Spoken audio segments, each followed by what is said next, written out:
Rusiya-Ukrayna müharibəsində sülh axtarışları uzandıqca diplomatik cəbhədə gərginlik daha da artır. Ukrayna təhlükəsizlik zəmanətləri çərçivəsində Qərb ölkələrinin hərbi iştirakını vacib sayır, Moskva isə buna qəti etiraz edir. Paralel olaraq Kiyev beynəlxalq dəstəyi gücləndirməyə çalışır və Vaşinqtonla yeni mexanizmlər üzərində razılaşmalar əldə olunur. Bütün bu proseslər fonunda əsas sual açıq qalır. Sülhə aparan yol hardan və hansı şərtlərdən keçəcək?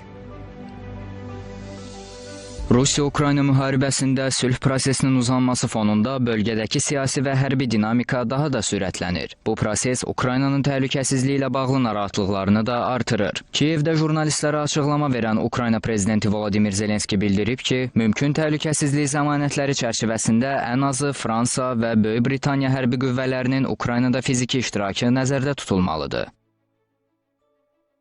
Hazırda sülh paketinə daxil olmalı təhlükəsizlik zəmanətləri haqqında sazişin yekun mətni yoxdur. Ona görə də tərəfdaşların Ukraynada hərbi iştirakına aid olanlar da daxil olmaqla vacib detallar hələ razılaşdırılmayıb. Lakin qeyd etdiyim bu elementlər zəruridir.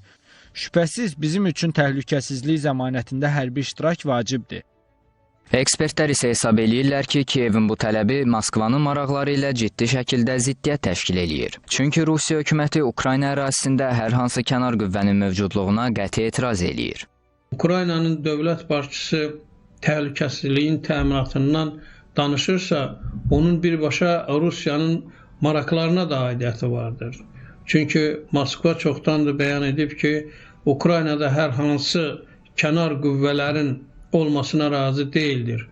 Xüsusilə NATO üzvü olan ölkələrin hərbi kontingentinin Ukraynada yerləşdirilməsi ilə razılaşmır Kreml.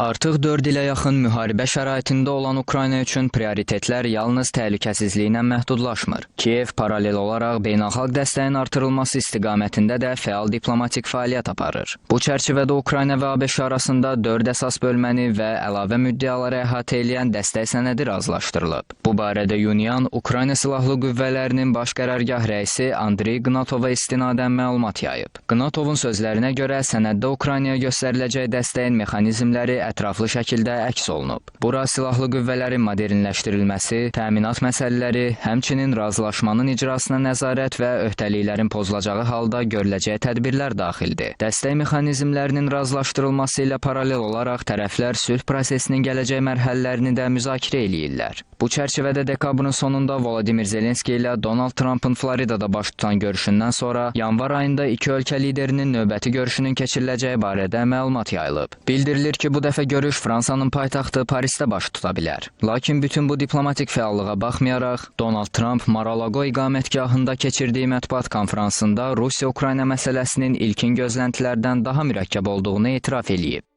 Bugün üçün görünən odur ki, bu müharibə çox güman ki 2026-cı il ərzində dayandırılacaq və müharibənin dayandırılması şərtləri üzərində hal-hazırda həm Avropa Birliyinin aparıcı dövlətlərinin başçıları səviyyəsində, həm Amerika Birləşmiş Ştatları və Ukrayna görüşmələrində müzakirələr aparılır və yaxın gələcəkdə mümkün sülh planının nədən ibarət olacağı açıqlanacaq.